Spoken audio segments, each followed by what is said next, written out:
Police Service, Mr. Gilbert Masingeli. We have our regional police commander leading the regional security team in this region, and the county security team led by the county commissioner. As you are aware, tomorrow we are having by-elections across the country. One of such constituency is Kasipul, where we are. We came here to assess the security preparedness. We have had a good meeting with our regional and county security team. Our desire is to make sure that as much as possible we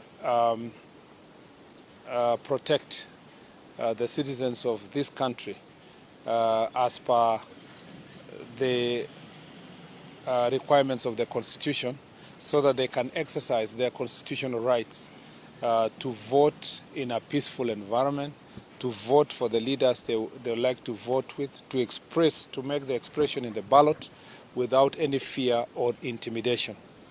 Kenyans will know that we lost the member of parliament of this constituency in a tragic event that is still being handled in the courts by a legal process.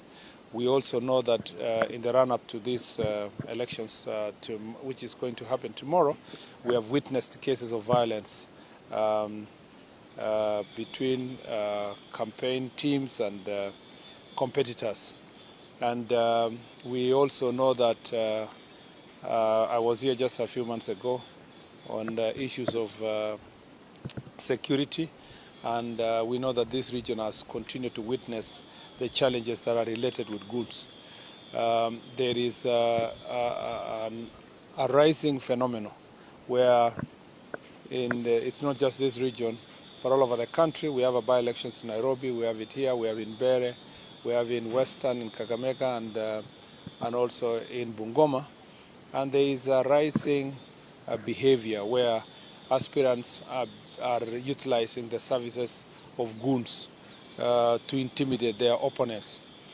I must say this, that we want to restore the confidence of the people of Kenya in the electoral process by making sure that these by-elections are peaceful and that they are being managed by the National Police Service, not by goons. I see many aspirants and their supporters across the country saying that, and I saw even a leader of one of the political parties saying we'll be out there to protect our vote. There is no responsibility given to any civilian to protect any vote. All civilians, all voters, all Kenyans have a right to vote. Provision of security is the preserve of the National Police Service. And I must warn everyone, all those people who are preparing to bring goons to polling stations and tallying centers, I warn you that you will face the full force of the law. The National Police Service is prepared to arrest all goons, all criminals, all persons who are intending to disrupt peaceful elections in our country. I must assure the people of Kenya that from these by-elections and all the way to the next general elections, the people of Kenya must know that the National Police Service will impartially protect them to ensure that everybody can express their views. And therefore, I want to ask women, persons with disabilities, the old, who are fearing that they will not come to vote because they will be attacked by goons, that we have put in place proper security measures, and we have proper provision of police officers in every polling station and all the tallying centers to make sure that Kenyans go about their business safe.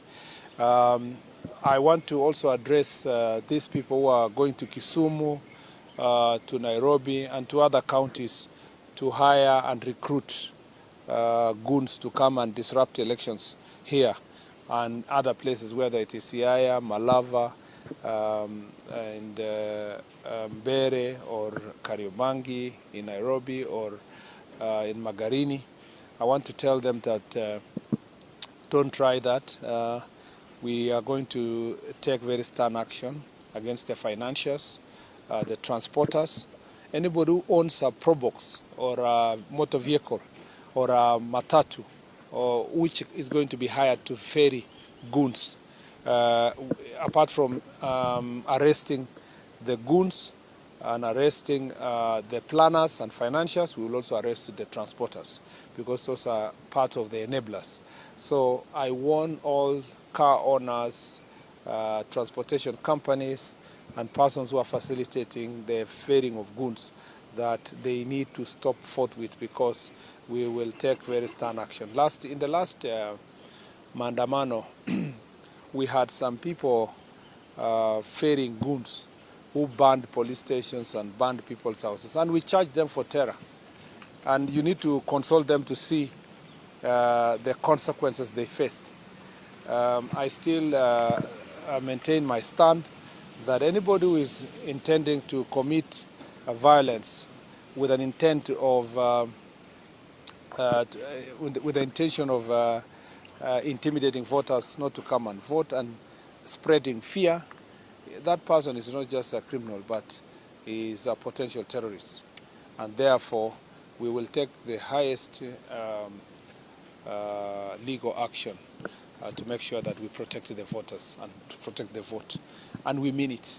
We mean it. And I want to ask all the voters of Kenya, all the voters in this constituency, voters in different places where we have by-elections in wards and constituencies and counties, that please exercise your right peacefully.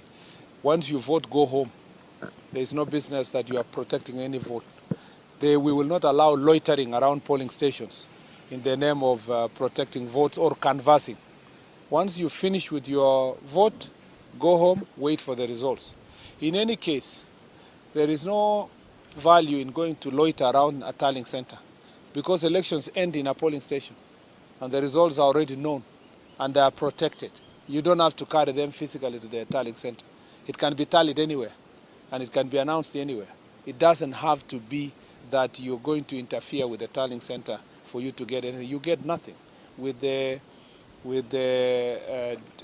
technology applied in elections now, you know that the polling station is the final station. So you can't tell us that you're waiting at a tallying center to protect our vote. There's nothing to protect. The vote ends at the polling station and it is counted and announced in the polling station. I want to request everybody to keep peace and to go home, wait for your candidate. If he succeeds, you celebrate. If he doesn't, you plan for the next elections. That's all I'd like to say. Yeah. One question. There have been accusations. Who told you I'll take questions? There have been concerns of allegations, let me say that, from the opposition that security agencies have taken a partisan position. A case in point is what happened in Narok, where the opposition claims that the police were involved in stopping them holding the final rally. What is your response on that? It is expected, of course, that some people make just allegations, and those are unsubstantiated allegations. First, the situation of Narok was very clear. When we realized that there was going to be a clash between two groups, when the National Police Service realized as such, the security team advised that both camps should stop the violent rallies, because it was turning violent. So one partner wanted to continue anyway. Yet the other agreed to follow the advice of the County Security Committee. So it was for the benefit and for the protection of the same people who are complaining and the Kenyans who wanted to turn up for the rallies peacefully. We were protecting them against the violent confrontation what was going to ensue, because of this very same issue that I've told you, that some people were mobilizing young people to engage in acts of violence so that then they can blame in the police service. At least we are happy that someone is blaming us at the comfort of his house, peacefully, no injuries, no death. It would have been a different story if we had allowed the situation to proceed and people die. People would have asked, where was the intelligence, where were the security, why did security take preventive action? So we are happy to take every preventive action. That's why we're here today, because we want to take preventive actions instead of waiting until something happens for you to come and give explanations as to who caused it and who was organizing and so forth.